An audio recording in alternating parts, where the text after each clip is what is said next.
Hello and welcome to this week's David Starkey Talks. It's my very great pleasure to have, I think, my very first military, or I suppose I better say, naval guest, who is Rear Admiral Chris Parry. Um, Now, coming into the news headlines as reform candidate for one of the newfangled mayoralties. The idea of a mayor of Hampshire, the Isle of Wight, and Solent as a constitutional historian, I find an abomination, but we can talk about that later. What I really like to have a quick chat with you about first, Chris, if I may call you that, is to fill in the background of your naval career. In other words, because what I want to talk about before we discuss your joining reform, your standing as a reform candidate, is your experience in the Navy and your view of the present state of our armed forces, our preparation, the fact that we are doing the exact opposite of what you may remember Teddy Roosevelt memorably said, which was, you talk softly and carry a big stick. We talk loudly, boastfully, as though we had Palmerston in the Foreign Office, and in fact we have a weak bent twig rather than a strong stick. So tell us a bit about your experiences in the Navy, the things you did, the broad service record. Well, thanks very much indeed, and it's a pleasure to meet you. I studied modern history at Jesus College, Oxford. That's where I started, and uh, Ah, were you there in the days when my dear friend Felicity Heal was there? no, I was there with two dons called John Walsh, who's an expert in Methodism, He and a was guy still there when I knew the college through Felicity. Yeah. and Richard Graspy, who was a business historian, and of course afterwards Neil Ferguson was there. Yeah, but Jesus is a Welsh college, which is my heritage. It's quite interesting. John Walsh said to me on day one, he said, "You have to understand," and he had a bit of a stammer. He said, "You have to understand that third of the college is Welsh, a third of the college is not Welsh, and a third of the college is very Welsh." So he, um, yeah, he had a good sense of humour. But can we just pause there? I mean, so much of I was going to make the terrible error of saying England, but after all, Wales was incorporated into England by my king, by Henry VIII. But so much of the country was like that, wasn't it? Our regiments too had Yes. very powerful local roots, alongside a clear national commitment. There was this profound sense of locality, as you describe it there. I mean, one of the other Oxford colleges, the Queen's College, a profoundly northern college with a long, long history of involvement of the kind of school that I went to, the great Northern Grammar Schools, Yeah. going back to the 17th century. Anyway, so you were at Jesus, you read modern history, and then straight into the Navy. That's right. And so I became a Were you a cadet? I was because I joined while I was at university, so it meant that I could go and do training during the vacations, which meant that collections were a bit stressful because I didn't have enough time to revise for them. But no, I went into the Navy. I decided to be a warfare officer. So you go and get your bridge watchkeeping ticket, ocean navigation ticket, and then I decided to subspecialize in aviation. So I joined the Fleet Air Arm. So I was a helicopter observer, and nobody really understands what a naval observer does. Essentially, pilots fly the aircraft, the observer fights the aircraft, and so all the sensors and weapons. Again, I liken it to a London taxi with a lot of electronics in the back. And I was in the Falklands War. We had a fairly famous incident where we rescued 16 SAS from a glacier in South Georgia in fairly demanding conditions. We lost two aircraft doing that.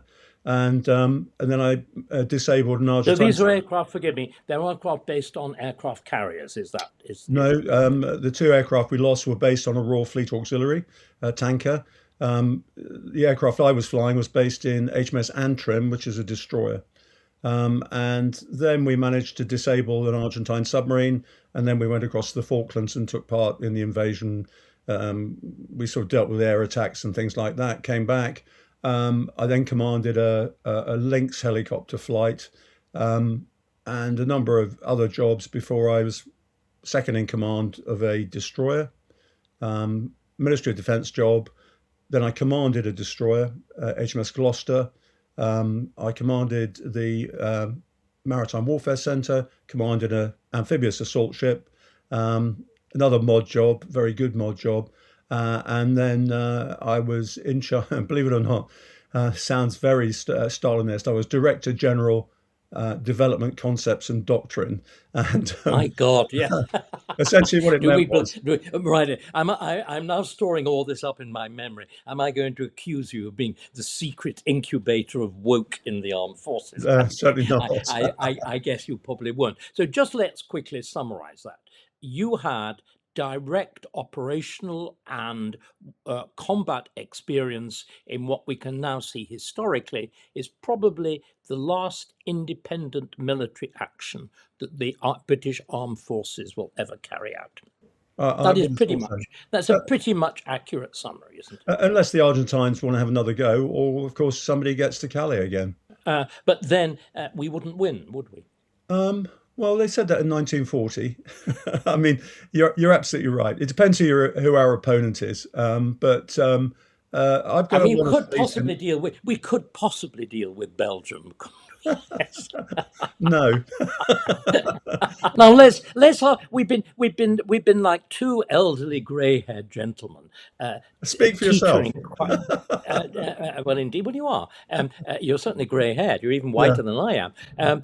Gentlemen, gently reminiscing about our Oxbridge days, about the good old days and whatever. Can we now focus why I made that remark? That in the present condition that we are now, it would be inconceivable that we fought anything like the Falklands, and even more inconceivable that we won it. I mean, shall we just look at some recent military headlines? The one that struck me most, I think it's a question of personnel, yes, but also procurement. You will have seen, though it's nothing directly to do with you, you were heavily involved with aircraft, helicopters and whatever, with the immensely expensive nature of military equipment.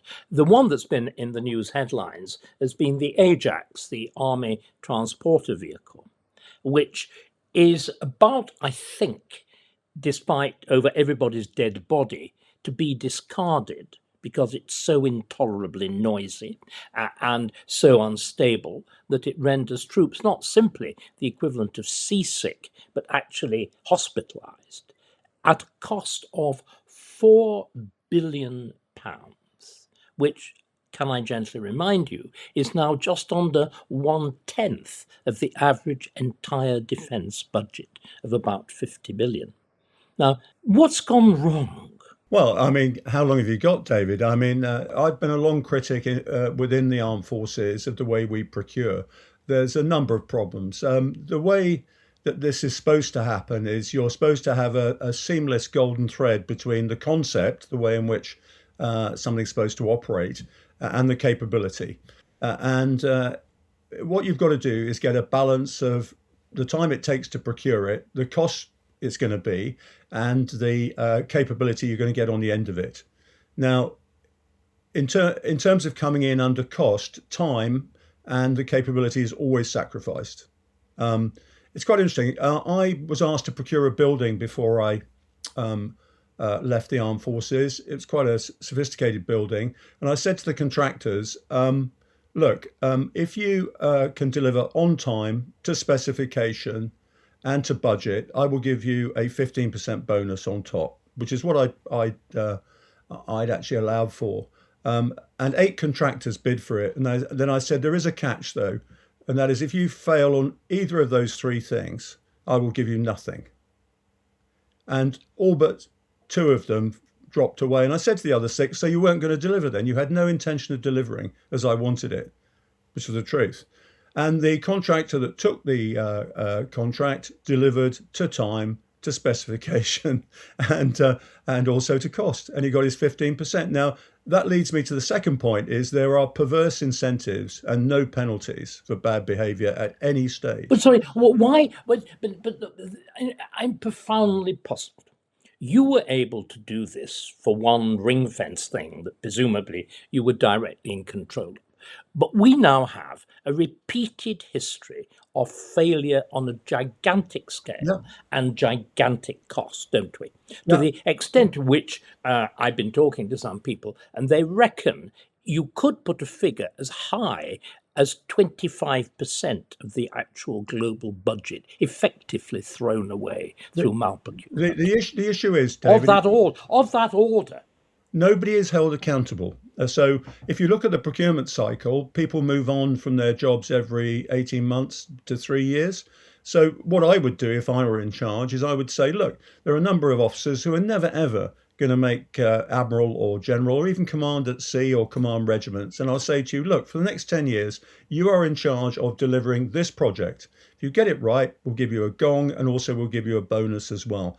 But that's what you're going to do for the next 10 years. So that's part of the problem. The other problem is Well, that, that's not sorry. That's a reward. That's not a penalty. When the Navy conquered the world, it did so on the back of shooting one of its admirals. It shot Bing. What we forget, talking about this disgraceful record of our armed forces now, is back in the 18th century, they were pioneers in industrial efficiency. Large-scale industrial production does not begin in factories. It begins in the Royal Navy dockyards, and it is done on a system of ruthless competition and ruthless reward and penalties. Similarly, in action, any trace of not simply cowardice in action, but insufficient bravery was savagely punished. At the same time, success was hugely rewarded. Is it any wonder we conquered the world? yeah, as I But we said, seem to have forgotten. it's all about incentives and penalties, as I said, So, I mean, there's also the additional issue of prize money. I always used to say that when you've got prize money as an incentive, it gives you basically a great retirement income and a minor role in a Jane Austen novel. The equivalent of that would have been if whatever you'd captured in the Falklands, you in a sense were given a monetary equivalent of that. That was what it was, wasn't it? Well, when I took out the submarine, I actually tried to claim it as a prize because it sank alongside a jetty, and they told me that the statute had been repealed 7 years before. So that's a bit of a shame.